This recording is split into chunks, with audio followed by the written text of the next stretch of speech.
साठी किंवा दातावर जास्त स्क्रॅचेस न येण्यासाठी याचा वापर केला जाते.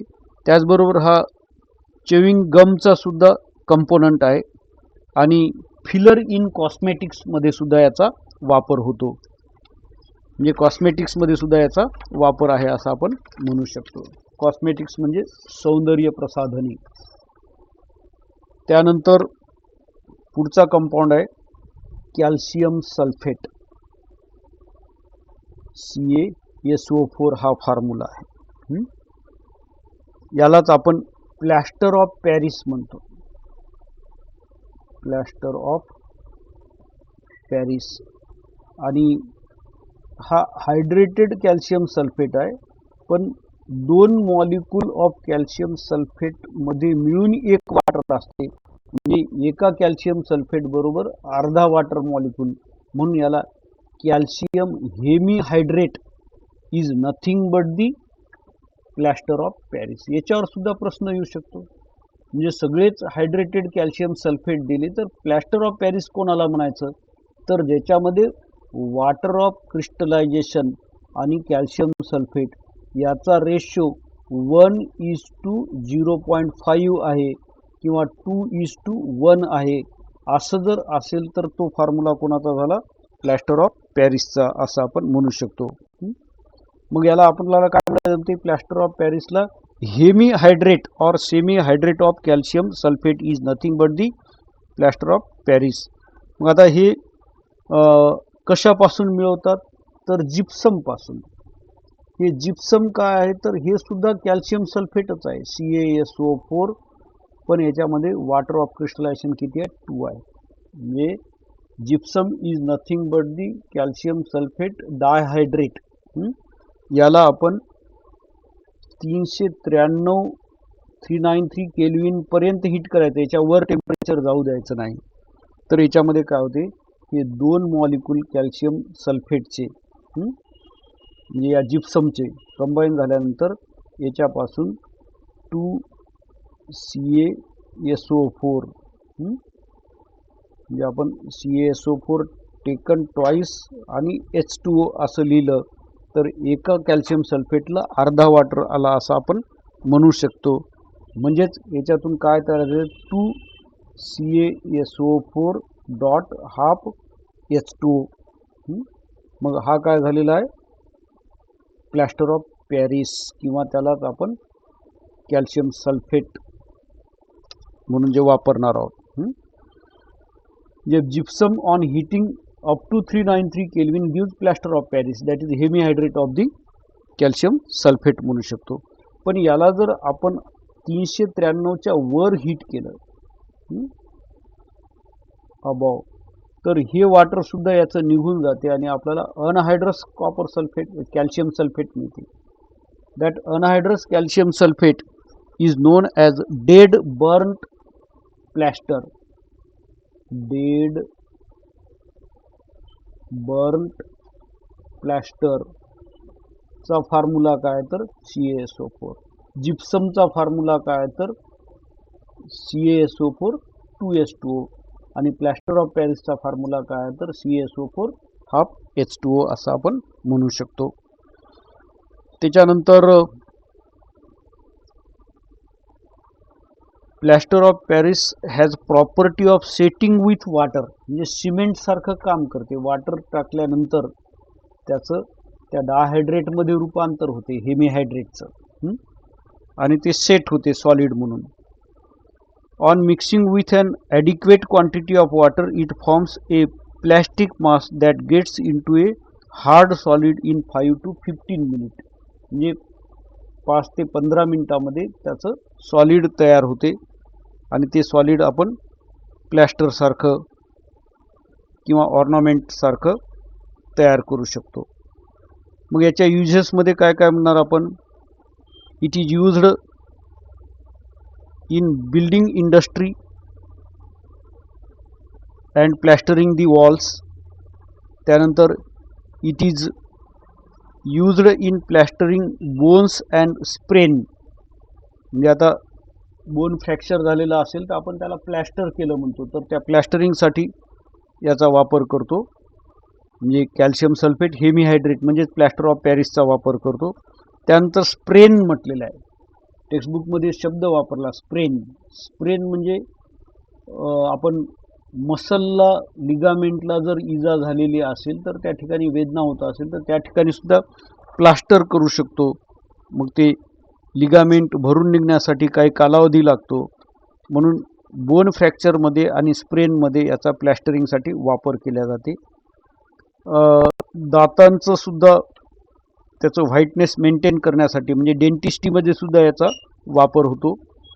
त्यानंतर in ornamental work and for making cast statues म्हणजे पुतळे बनवण्यासाठी आणि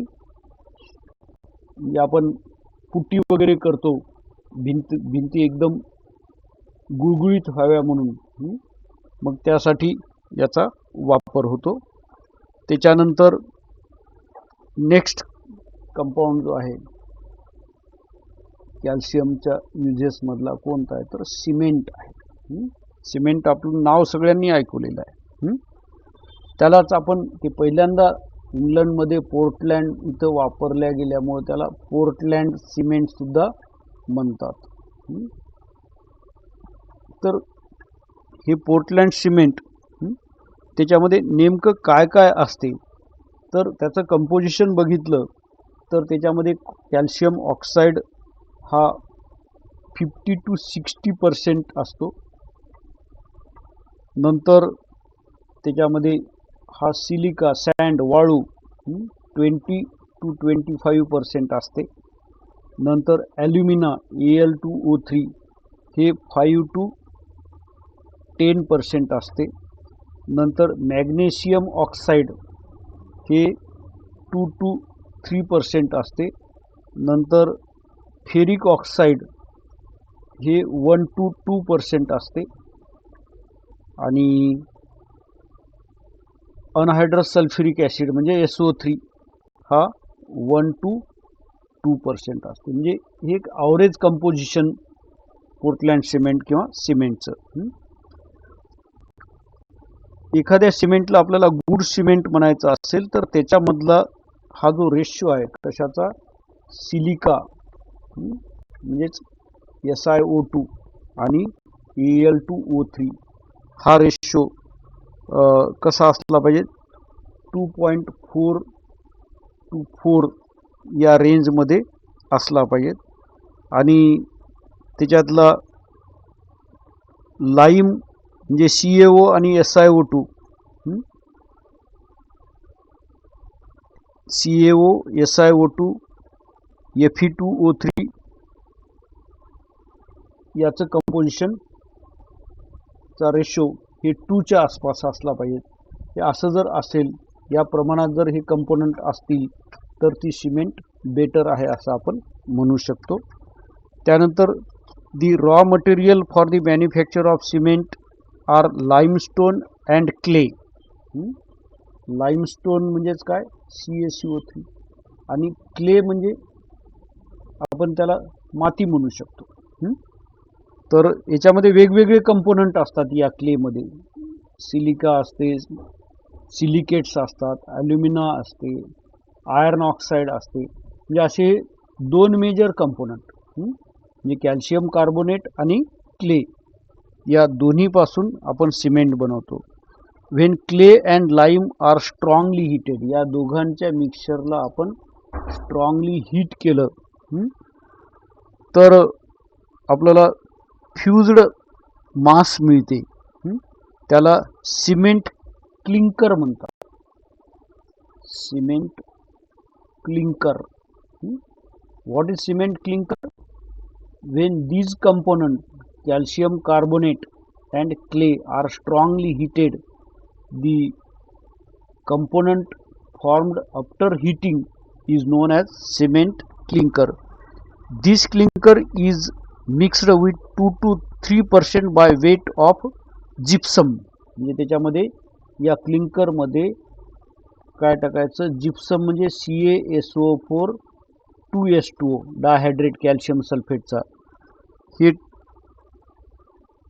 टाकल्यानंतर त्याच्यापासून सिमेंट तयार होते. म्हणजे हे हीट केल्यानंतर काय तयार झालं, पोर्टलँड सिमेंट किंवा सिमेंट, म्हणजे cement clinker plus calcium sulphate dihydrate. मग याच्यामध्ये हे सगळं हिटिंग केल्यानंतर जे त्याचे कंपोनंट तयार होतात, इन्ग्रेडियंट्स तयार होतात, ते काय काय असतात, तर डायकॅल्शियम सिलिकेट नावाचा कंपाऊंड असतो. डायकॅल्शियम सिलिकेट म्हणजे Ca2SiO4, डायकॅल्शियम सिलिकेट. त्यानंतर ट्रायकॅल्शियम सिलिकेट Ca3SiO5 आणि नंतर ट्रायकॅल्शियम ॲल्युमिनेट Ca3Al2O6 अशा टाईपचे हे 3 कंपोनंट असतात. म्हणजे डाय अँड ट्रायकॅल्शियम सिलिकेट आणि ट्रायकॅल्शियम ॲल्युमिनेट हे मेजर कंपोनंट इन्ग्रेडियंट असणार आहेत सिमेंटचे. याच्यामधला तो डायकॅल्शियम सिलिकेट नियर अबाउट 26% असतो. ट्रायकॅल्शियम सिलिकेट हा 51% असतो आणि ट्रायकॅल्शियम ॲल्युमिनेट हा 11% असतो आणि रिमेनिंग बाकीचे इन्ग्रेडियंट असतात. तर अशा पद्धतीने ही सिमेंट तयार करतात. त्यानंतर सेटिंग ऑफ सिमेंट म्हणजे काय, तर आपल्याला माहिती आहे सिमेंटमध्ये पाणी टाकलं की थोड्या वेळ ती सॉलिड होते. त्या प्रोसेसला आपण काय म्हणायचं आहे, सेटिंग ऑफ सिमेंट म्हणायचं आहे. तर त्याच्यामध्ये when mixed with water the setting of cement takes place to give a hard mass due to hydration of constituent and their rearrangement. आता याच्यामध्ये जे कॅल्शियम, डायकॅल्शियम, ट्रायकॅल्शियम सिलिकेट, ॲल्युमिनेट हे अनहायड्रस होते, त्याच्यामध्ये वॉटर ऑफ क्रिस्टलायझेशन नव्हतं. त्याच्यामध्ये वॉटर टाकल्यामुळं त्यांच्या मॉलिक्युलर फॉर्म्युल्यामध्ये रिअरेंजमेंट होते, हायड्रेशनमुळं ते सॉलिड होतात आणि त्या प्रोसेसलाच आपण काय म्हणायचं, सेटिंग म्हणायचं. The purpose of adding gypsum, याच्यामध्ये आपण जिप्सम टाकलेला आहे. तर जिप्सम टाकल्यामुळं काय होते, त्याचा सेटिंगचा पिरियड थोडासा स्लो डाऊन होते आणि त्यामुळं ते जास्त हार्ड होते. म्हणजे आपण एकदाच ते जिप्सम टाकलं नसतं तर वरचा लेअर हार्ड झाला असता आणि मधातल्या लेअरला वॉटर मिळालं नसतं, त्यामुळं ते सेटिंग लवकर होऊन जास्त काळ टिकलं नसतं. म्हणून थोडंसं सेटिंग पिरियड वाढवण्यासाठी आणि त्याच्यामध्ये मॉइश्चर जास्तीत जास्त अब्सॉर्ब करण्यासाठी आपण सिमेंट कॉन्क्रीटच्या बांधकामाला सारखं पाणी देतो. मग ते पाणी दिल्यामुळं त्याचे हायड्रेट व्यवस्थित तयार होते आणि त्याचे हार्डनेस वाढते. तर त्यासाठी त्याच्यामध्ये आपण जिप्सम टाकलेला आहे. त्यानंतर याचे युजेस काय म्हटलं, तर ज्या देशामध्ये सिमेंट जास्त वापरल्या जाते त्या देशाची डेव्हलपमेंट जास्त आहे असं आपल्याला म्हणायला जमते. म्हणजे next to iron and steel cement is the most important national material for development असं आपल्याला म्हणायला जमते. It is used in concrete and reinforcement of the concrete, plastering and construction of the bridges, dams and buildings असं याच्याबद्दल सांगू शकतो. आणि शेवटचा पॉईंट याच्यातला बायोलॉजिकल इम्पॉर्टन्स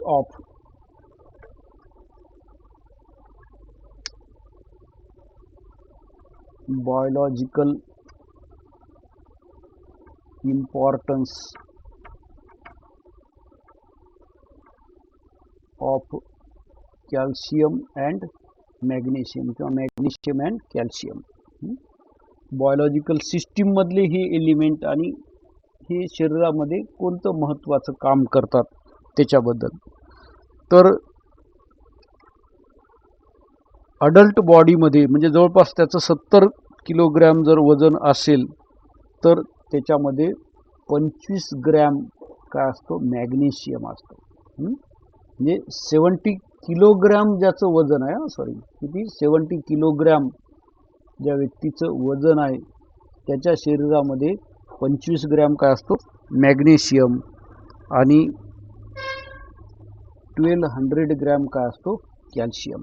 म्हणजे कॅल्शियम त्या मानानं बऱ्यापैकी आहे. त्याच्यामध्ये आयर्न किती असते म्हटलं तर फक्त 5 ग्रॅम आयर्न असते.